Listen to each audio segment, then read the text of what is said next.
Okay, so this is the third section on the Ozzy Osbourne collection. Um, we're moving into finishing up uh, the vinyl section. Um, besides those three, so let me go grab them.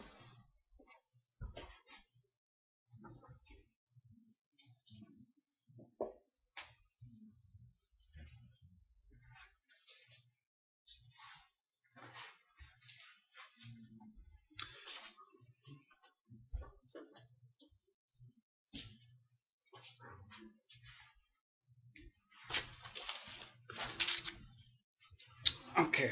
Um,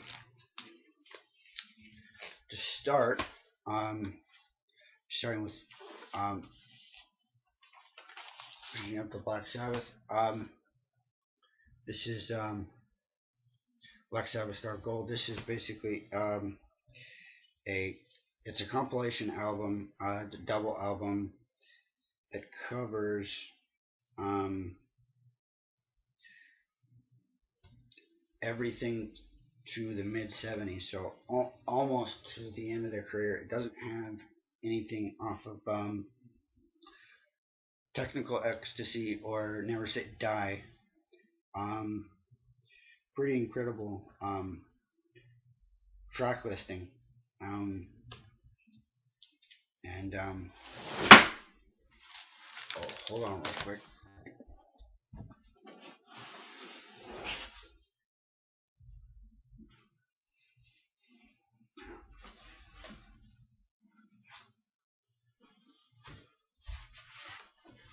Almost had a huge accident there.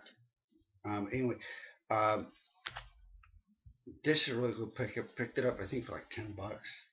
Um, and not difficult to find.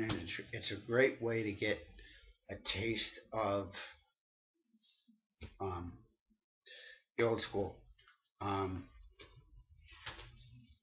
with Ozzy. And so it's like instead of getting their first 5 or 6 albums, that's a good way to go. I would, of course, get that and the other albums, but again,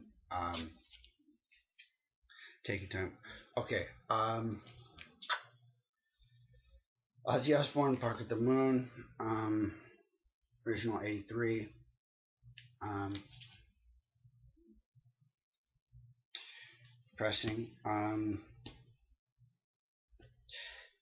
And again, to bring up the point, the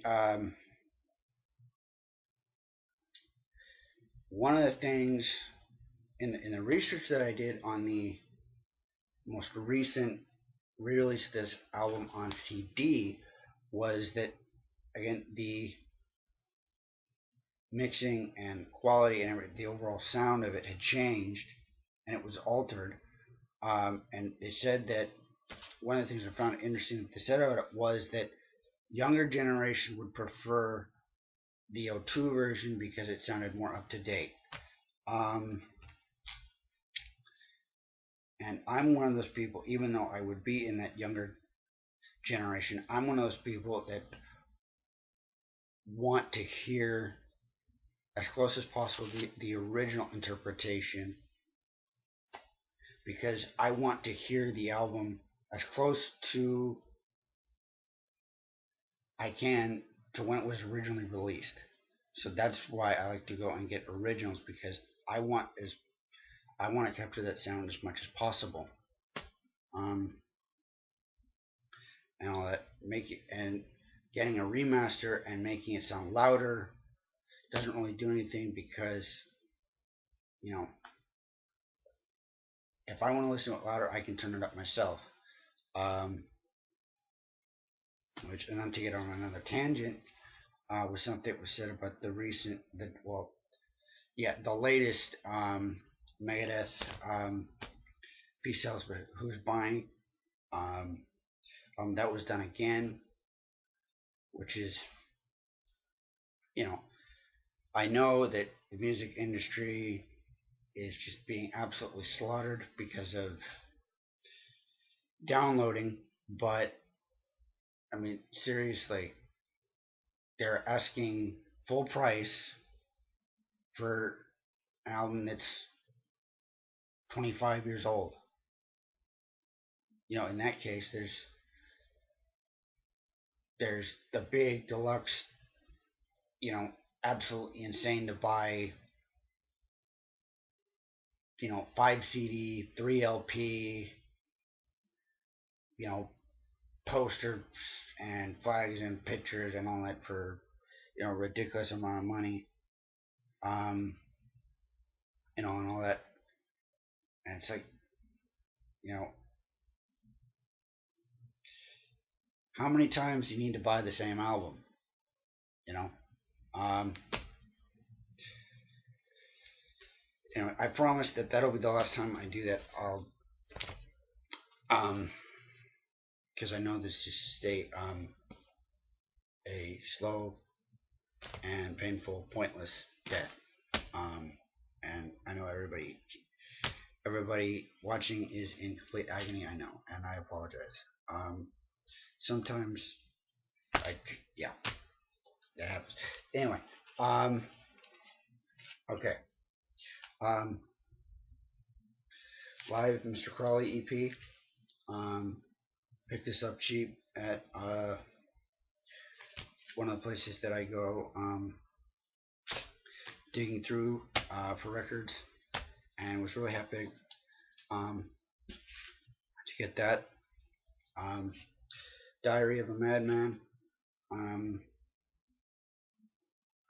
I actually got this in a 3 record lot on eBay for $10. So I paid about and not including shipping, of course, I paid about $3 for this, and I got, I believe it was that one, and that one came with it too, I think, but it's been a while and I don't remember. Memory doesn't serve me well on a lot of that stuff because there's just so much. Ultimate Sin original. This copy again. This was I got this in a 3 record lot that included Rat's original EP on Time Coast, which was I do not like Rat, but that was a great find because come to find out it's worth anywhere from $30 to $50, and I didn't pay that. So that was great. One of this album anyway because it's, as I explained, it's one of my favorite covers.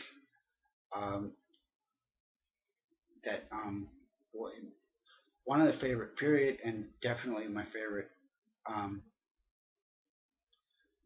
Ozzy Osbourne cover. Uh, this particular copy, the jacket, is in excellent shape. No edge wear, no spine wear, no splits, anything like that. Um, the record looks like it's never been played. I mean, it's that clean, and the inner sleeve didn't have any fingerprints on it. So I don't think, from the looks of things, it was never even played. It was almost like um, you know, it was purchased and then it was just stored for 20 some odd years, which is great, um, because it's a pristine copy, um, and you don't really get that with a lot of his stuff because a lot of his stuff, especially the jackets, they get worn. Whoops, I grabbed one too many. Um, oh, uh, sidebar. Um, Original 1990 Pantera Cowboys from Hell. I grabbed it by mistake. Um, but anyway, obviously affiliated with Ozzy Osbourne and played on several Ozfest. Whoops. Apologies. Um, I did. Yeah. Um, Sorry about that. A mistake. This is an Ozzy bit. Okay. That'll conclude um, the vinyl. I will combine several different things into one, and then, well, actually, I should be able to do this in just one more video. Um, and I'm sure all of you are just overjoyed. Is this? You're almost done. All right. Thanks, guys.